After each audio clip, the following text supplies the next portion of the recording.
Welcome to the Happy Mindset, episode 144. Today's episode is called Avatars. Today I'm going to talk about avatars, this concept that's used in the business world when it comes to thinking about customers, who you're speaking to, who the product is for. You can also use it as a writer, so that'll help you to understand who you're communicating with.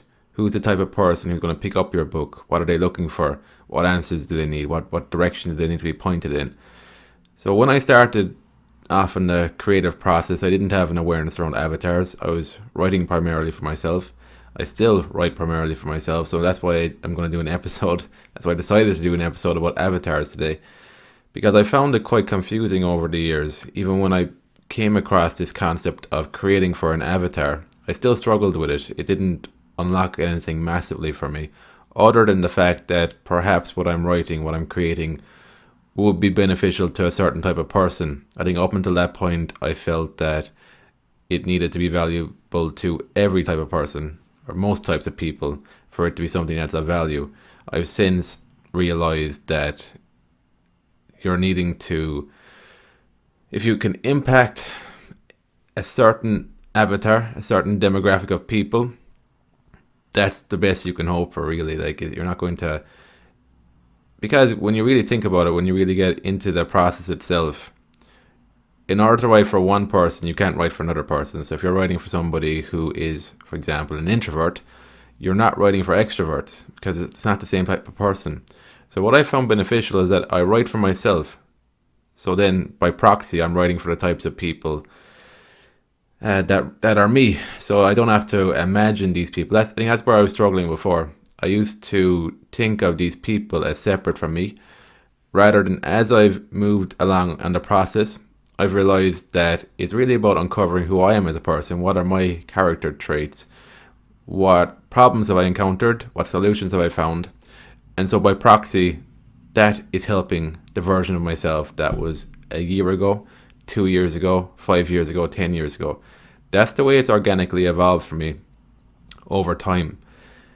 But that takes patience. That takes really focusing in on the process itself. Because what I found difficult when I came across this avatar concept, I would imagine somebody outside of myself. So it'd be all in my imagination. It wouldn't be grounded really in my real life. I think it also tied to the fact that when I first came across avatars, it was quite early on in my creative process, and I was very still insecure about myself. So this is what the creative process is all about. It's uncovering your insecurities, discovering who you are as a person, being okay with people seeing who you are, not liking it. That's not something that's something you have to go through and experience through time. So when I came across avatars first, I didn't really have a sense of who I am. I had so much insecurities. I didn't want to show who I was. I didn't know who I was. I didn't want to show who I was. And so you're dealing with all that. So the tendency then was to intellectualize it, to think of a person that I was going to write for, help them solve their problems, and not really think about it in a genuine way of what are the problems I've solved in my life that could be of use.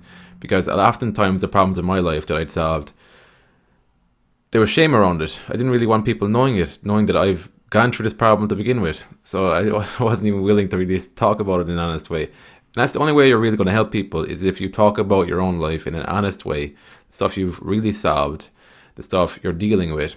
If you can get to that place, there's so much thinking taken off the table, so much unnecessary thinking, but it's a vulnerable thing to do. And you're going to be sitting in the unknown for a very long time of where is all this going. You'll have no idea. So this is the artistic, creative process. You have no idea where this is all unfolding. All you know is that as you move forward with all this, you're thinking less and less about things because you're connecting more with your heart, more with your personal experience. You're willing to be more vulnerable and honest with people. As you realize that is about being vulnerable and honest with yourself. You can only be sincere to the extent that you're sincere with yourself. When you start turning these things on its head, it becomes a lot easier to work with the process. Because if you think sincerity is about other people, you're going to get stuck, because again, you'll fall into this kind of pretense that you're a sincere person. It's a thought process rather than just being genuinely sincere with yourself, and by proxy then you become genuinely sincere with the people who are looking for that. Because I think you get the discernment when your focus is on being sincere with yourself. Then when you're in conversations with people, it's just a natural, organic thing that happens. If somebody is closed off and they're not sincere, then that conversation will be very different to a conversation you're having with somebody who is open and sincere. You just get that discernment over time. So with avatars, I find it helpful to keep that in mind, because you do also need to understand who you're talking to, who you're creating for. This has been a slow burn for me. It's gradually over the last few years, I'm kind of starting to piece together who are the types of people who are resonating with what I'm doing, who are the types of people who aren't getting it, who aren't interested. And I guess I'm becoming more okay with that. So when I started all this, at the start it's hard, because even though you don't want to take it personally, you do. So even if you're sending out invites to like your page, you can feel like it's a personal attack if somebody doesn't like your page. So you have to go through that experience. I've gotten to the stage now where I'm okay with that, because I'm starting to realize what this process is all about. But at the start, when you don't really realize what the process is about, it's difficult even sending out invites to somebody to like your page, especially if it's something that means something to you. It feels like a personal attack if they just ignore it or whatever. And the reality is that they might have never seen that, or that they have their own life. They're living in their own kind of world. It's like whenever I receive invites to like somebody's page now, oftentimes I don't. I just kind of, because I'm tunnel focused on my own world. And I can even remember back, like when I send out invites, my expectation is people won't like it, because I know that they're living in their own world. But the timing could be right. It might send out an invite to somebody to like my page, and they're actually looking for what I have created. So it's just, I think you kind of put it outside yourself after a while, where it's that you're doing the creative process for yourself, and then you're sharing that. I think it ties back to what Seth Godin said last year about creativity being a generous act. That's only something I'm starting to gradually grasp with this process, because the artistic creative process is really about a process-driven approach where you're venturing into the unknown. There's no tangible, specific goalposts you have. For me, it would be publishing books. My goal is to publish the book. I don't know what the outcome's going to be though, so I let go of the outcome. I don't know whether people are going to buy it or not, but that's irrelevant. That's not what the artistic creative process is about. The reason I write a book is because I discover things about myself. And I think that by proxy, then, when you're doing that in a genuine way, you will find people who are resonating with that, because you are solving their problems. Because at the core of having impact, even I suppose you look at the business world, the core of why something would work in the first place is that you're solving a genuine need in the marketplace. You can hack the system and all that type of stuff, but if you come in from an approach of genuinely solving your problems, and there's a good chance there's a good demographic in the population that's similar to you, that will have similar problems, that's where I find that the avatar can be powerful then. But it didn't come from me preempting it. It didn't come from me sitting down and understanding who I'm writing for, because I had to get to understand who I am first. So that's the thing. How could you write for somebody else if you haven't got a grounding in who you are? Because otherwise, I think this is what could happen. I'll just have a few thought experiments here. I think what could happen, say for example, you're a person who's introverted, and then by chance, there's kind of extroverts who seem to engage with your content. If you don't have a sense of who you are, then you could easily start writing for them, trying to understand who are these people, what do they like, what do they want me to say. So if you play that thought experiment out, what would happen there? So if you did succeed, success there would be pleasing the extroverted person, which you're not. giving them the stuff that they want to hear. So you'd start reading other books. You start looking at what do they want. If you give them what they want, but what are you left with then? And what did they even get? Because there was no real substance in that to begin with, because you're not actually the person they think you are. So that thought experiment there is just tying into starting with you, then use the avatar, because the avatar will just be common sense. I think the avatar becomes common sense after a while.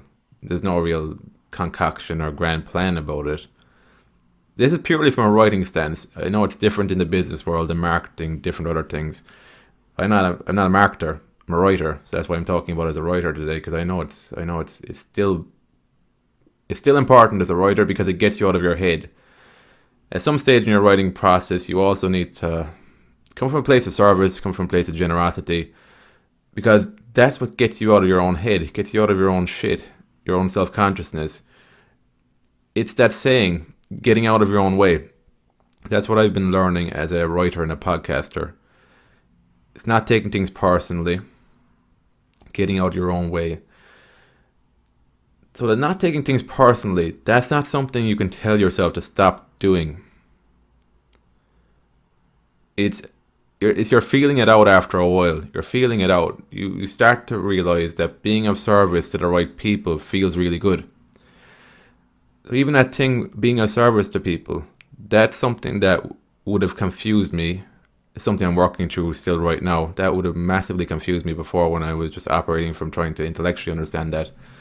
Because what would happen when I would hear people telling me that you should just be of service to people and you'll succeed. What would happen is that I would try to be of service to everybody.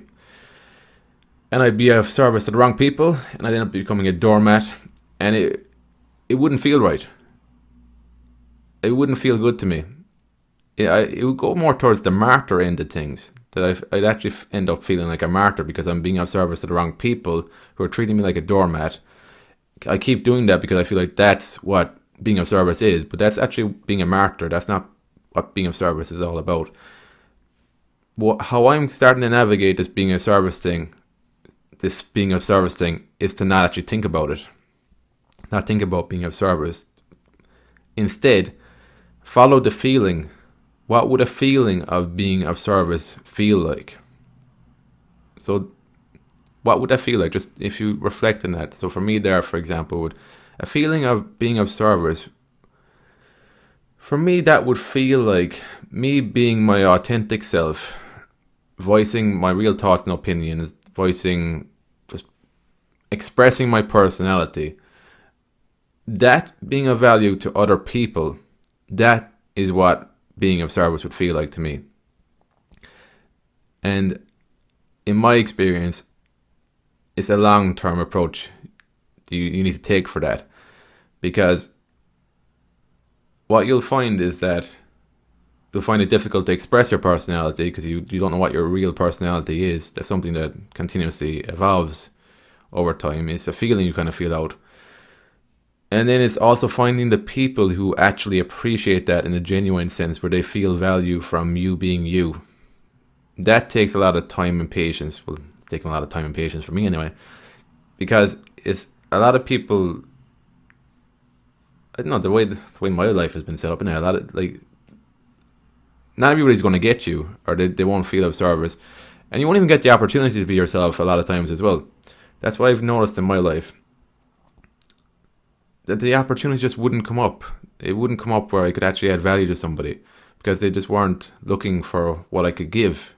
So I've often found that in my life, where I'd just be in settings, social settings, situations where, even though I feel like I would have something to add, it just never, the dynamic there, the whole kind of interaction never unfolded in a way where I could actually express something that was useful, that I felt was useful. So it's quite complex, but it's also it's good to have an awareness of the avatar, and it's good to feel it out. There are the two key dynamics there. There are two key takeaways from this podcast that I want you to leave you with, because there were two things that I hadn't connected before. I had the avatar thing, but I didn't have the feeling part. And I didn't have the focus on understanding your avatar as being a lifelong process in the creative process, something that continuously evolved. I thought with the avatars you had to figure it out at the start and make that work. But I've actually found now that it's about discovering who you are, and the avatar naturally, organically reveals itself from the people who are just resonating with your work over time. That's a better approach for me, I find. It keeps my focus. So this is, I suppose, as a creative person, as a writer, it gets your focus off the people you're writing for. So you're writing for yourself, and then by proxy, it's the people who resonate with that. Because then that helps you to stop being a people pleaser. People pleasing has been a huge thing that I've had to get over for. That's what the creative process helped me with. People pleasing. I didn't realize how much of a people pleaser I was until I started creating for myself. So that's why that helps you to avoid that people pleasing thing you can get into as a creator. Because if you're getting into that dynamic, it's just a different disguise. Like, what's the point of being creative if you're wanting to not be a people pleaser? If you want to discover who you are, you can use creativity as an outlet for people pleasing if you're not aware of it. By things like that. If you're over focused on the avatar, over focused on other people, their opinions, what you're doing, you'd never really get at the authentic part of what you want to get across. Like, for example, there, the illustrations to my podcast, I would have never started doing that if I was focused on what people want. I don't think anybody was asking me to do that. And even Davey said in his episode he found it a bit odd that for my book that I wanted illustrations for it. So if I was coming from a place of people pleasing on that, like, my podcast would be completely different. I'd probably have finished it by now, to be honest, because there wouldn't be much soul or substance to it for me to actually want to continue doing it. Because that's what will keep you doing something for the long term, because you're not focused on the specific outcomes. You're focused on the feeling, focused on self-expression, focused on the art, the process. And if you listen to my other episodes, it's not a binary thing. You can still live in the real world, and maybe one day as well, when you're combining your arts and sciences, and you've got just an open mind to different things, maybe one day you'll find that real path for you. It feels like this is what I've been building for a long time. So take a 10-20 year lifelong approach to it. You never know where you're going to end up. You might end up exactly in the space you're like, Jesus, this feels like home. This feels exactly where I feel like I'm supposed to have been. And all the hard work and sacrifices over the years have been actually worth it. So that's what I want to talk about today. Remember, the two key takeaways are: avatars are important because it gets you out of your own head. It helps you to understand who you're speaking to. And you can't speak to all people. If you try to please all people, you'll end up pleasing nobody. That's a cliche for a reason, because it's true. And yeah, it's the feeling. So feel into things, discover who you are, and then by proxy, if you pay attention, then you'll start to see who the avatar is, who are the people, who are the types of people you're creating your work for. So there are two things to keep in mind that will be useful. So that's it. Thanks again for listening, and I will speak to you on the next episode.